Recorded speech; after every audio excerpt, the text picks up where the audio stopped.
महापौर पदाचा बिनविरोध निवड झालेला आहे असं जाहीर करण्यात येत आहे.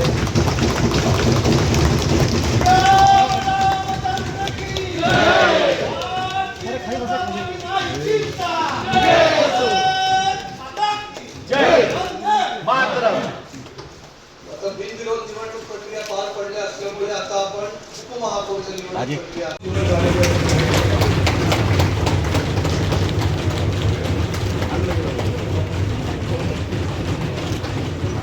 महापौर आणि उपमहापौरच्या निवडणूक प्रक्रिया या ठिकाणी पूर्ण झालेला आहे असं जाहीर करण्यात येत आहे. महापौर आणि उपमहापौरला आपला पदग्रहण आणि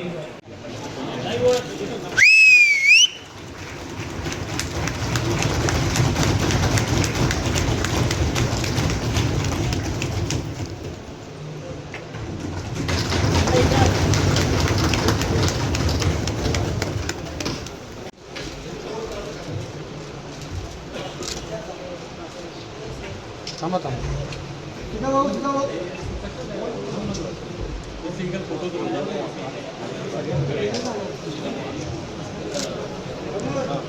समोर इकडे भाऊ इकडे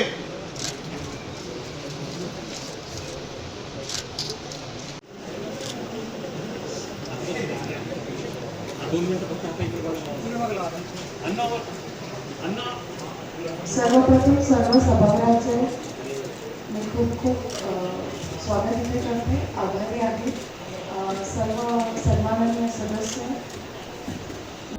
दक्ष न्यूज सामान्यांच्या हक्कासाठी नेहमी दक्ष.